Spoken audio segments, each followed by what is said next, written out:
ವೀಕ್ಷಕರೇ ನಮಸ್ಕಾರ. ಇವತ್ತಿನ ಬಿಗ್ ಬಾಸ್ ಪ್ರೊಮೋ ನೋಡಿ ಇಡೀ ಕನ್ನಡ ಕಿರುತೆರೆ ಲೋಕವೇ ಭಾವುಕವಾಗಿದೆ. ಪ್ರತಿದಿನ ಕಿತ್ತಾಟ, ಜಗಳ, ತಂತ್ರಗಾರಿಕೆ ನಡೆಯುವ ಈ ಮನೆಯಲ್ಲಿ ಇವತ್ತು ಮನಸ್ಸುಗಳ ಮಿಲನ ಆಗಿದೆ. ಮಾಜಿ ಸ್ಪರ್ಧಿಗಳು ಅತಿಥಿಗಳಾಗಿ ಬಂದು ತಮ್ಮ ಬಿಗ್ ಬಾಸ್ ಪಯಣದ ರೋಮಾಂಚಕ ಮತ್ತು ಸೂಕ್ಷ್ಮ ಅನುಭವಗಳನ್ನು ಹಂಚಿಕೊಂಡಿದ್ದಾರೆ. ಬಿಗ್ ಬಾಸ್ ಮನೆಯ ಹಿಂದಿನ ಗ್ರೌಂಡ್ ನಲ್ಲಿ ಒಂದು ವಿಶೇಷ ಸೆಟ್ ಹಾಕಲಾಗಿದೆ. ಅಲ್ಲಿ ಹಳೆಯ ಸೀಸನ್ ನ ಮಾಜಿ ಸ್ಪರ್ಧಿಗಳು ಭಾವಚಿತ್ರಗಳನ್ನು ಇಟ್ಟು ಅವರಿಗೆ ಒಂದು ಟಾಸ್ಕ್ ನೀಡಲಾಗಿದೆ. ಆ ಟಾಸ್ಕ್ ಗಳು ಸರಳವಾದದ್ದು ಆದರೆ ತುಂಬಾ ಆಳವಾದದ್ದು. ಬಿಗ್ ಬಾಸ್, ನಿಮ್ಮ ಪಾಲಿಗೆ ಈ ಶೋ ಏನು ಅಂತ ಹೇಳಬೇಕು. ನಿಮ್ಮ ಮನಸ್ಸಿನ ಮಾತುಗಳನ್ನು, ಹೊರಗಿನ ಜಗತ್ತಿನ ಅನುಭವಗಳನ್ನು ಹೊಸ ಸ್ಪರ್ಧಿಗಳೊಂದಿಗೆ ಹಂಚಿಕೊಳ್ಳಿ. ಕಣ್ಣೀರು ಹರಿಸಿದ ಮಾಜಿ ಸ್ಪರ್ಧಿಗಳ ಮನದಳದ ಮಾತುಗಳು. ಬಿಗ್ ಬಾಸ್ ಮನೆಯಿಂದ ಹೊರಗೆ ಹೋಗಿ ಬಂದಿರುವ ಈ ಮಾಜಿ ಸ್ಪರ್ಧಿಗಳ ಮಾತುಗಳು ಹೊಸದಾಗಿ ಆಟ ಆಡುತ್ತಿರುವ ಸ್ಪರ್ಧಿಗಳಿಗೆ ಒಂದು ದೊಡ್ಡ ಪಾಠವಾಗಿದೆ ಮತ್ತು ಭವಿಷ್ಯದ ದಿಕ್ಸೂಚಿಯಾಗಿದೆ.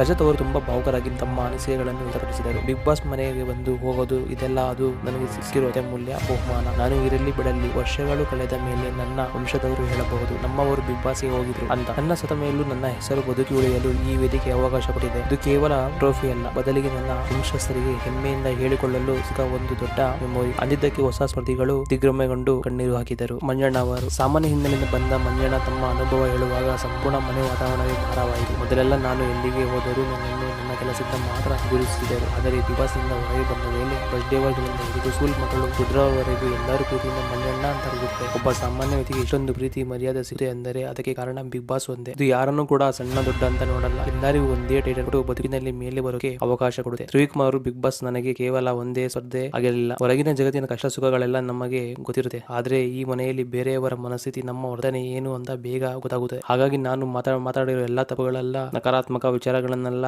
ಇಲ್ಲೇ ಕಳೆದುಕೊಂಡೆ. ಇದು ನನಗೆ ಕರ್ಮಗಳನ್ನು ಕಳೆಯುವ ಜಾಗ ಅಂದಿದ್ದಕ್ಕೆ ಹೊಸ ಸ್ಪರ್ಧಿಗಳಿಗೆ ಬಿಗ್ ಬಾಸ್ ಇನ್ನೊಂದು ಆಯಾಮದ ಅರಿವಾಯಿತು. ಚೈತ್ರಾ ಅವರು ಕಣ್ಣೀರು ತುಂಬಿಕೊಂಡು ಮಾತನಾಡುತ್ತಾ, ನಾನು ಬಿಗ್ ಬಾಸ್ಗೆ ಬರುವ ಮೊದಲು ನನ್ನ ಬಗ್ಗೆ ಎಷ್ಟು ನೆಗೆಟಿವ್ ಮಾತುಗಳು ಕೇಳಿ ಬರುತ್ತಿದ್ದವು. ಆದರೆ ಈ ಮನೆಗೆ ಹೋದ ಮೇಲೆ ಜನರು ನನ್ನನ್ನು ಅರ್ಥ ಮಾಡಿಕೊಂಡರು. ನೆಗೆಟಿವ್ ಮಾತುಗಳೆಲ್ಲ ದೂರವಾದವು. ಈ ಮನೆ ನನಗೆ ಪುನರ್ಜನ್ಮ ಕೊಟ್ಟಿದೆ. ಹೊಸ ಜೀವನ, ಹೊಸ ಎನರ್ಜಿ, ಹೊಸ ಸಂಬಂಧಗಳು ಸಿಕ್ಕಿವೆ ಎಂದರು. ಭಾವನಾತ್ಮಕ ಸನ್ನಿವೇಶಗಳು ಏನೆಂದರೆ, ಮಾಜಿ ಸ್ಪರ್ಧಿಗಳು ಇಷ್ಟೊಂದು ಆಳವಾದ ಮಾತುಗಳನ್ನೆಲ್ಲ ಹಂಚಿಕೊಂಡಾಗ ಇಡೀ ಮನೆ ಭಾವುಕವಾಯಿತು. ಮಂಜಣ್ಣ ಮತ್ತು ಚೈತ್ರಾ ಅವರ ಕಷ್ಟದ ಮಾತು ಮತ್ತು ಬದಲಾವಣೆಗಳ ಕಥೆಗಳು ಕೇಳಿ ಹೊಸ ಸ್ಪರ್ಧಿಗಳು ಕೂಡ ಕಣ್ಣೀಡರು. ಇದು ಕೇವಲ ಸ್ಕ್ರಿಪ್ಟೆಡ್ ನಾಟಕ ಅಲ್ಲ, ಇದು ನಿಜವಾದ ಕಷ್ಟಗಳು ಎದುರಿಸಿ ಬಂದಿರುವ ಅನುಭವ ಮಾತುಗಳು. ಹಾಗಾಗಿ ಇದು ಎಮೋಷನಲ್ ಡ್ಯಾಮೇಜ್ ಗಿಂತ ಹೆಚ್ಚಾಗಿ ಎಲ್ಲರ ಮನಸ್ಸುಗಳನ್ನು ಮುಡುವ ರಿಯಲ್ ಲೈಫ್ ಜರ್ನಿಯಾಗಿತ್ತು ಎಂದು ಹೇಳಬಹುದು. ವೀಕ್ಷಕರೇ, ಇಷ್ಟು ದಿನ ಜಗಳ, ಗಿಮಿಕ್, ಲವ್ ಟ್ರ್ಯಾಕ್ ನೋಡಿದ ವೀಕ್ಷಕರಿಗೆ ಇವತ್ತು ಒಂದು ಶುದ್ಧವಾದ ಮತ್ತು ಭಾವುಕವಾದ ಮನರಂಜನೆ ಸಿಗಲಿದೆ. ಹಾಗಾಗಿ ಈ ವಿಶೇಷ ಎಮೋಷನಲ್ ಎಪಿಸೋಡ್ ಯಾರು ಕೂಡ ಮಿಸ್ ಮಾಡಬೇಡಿ.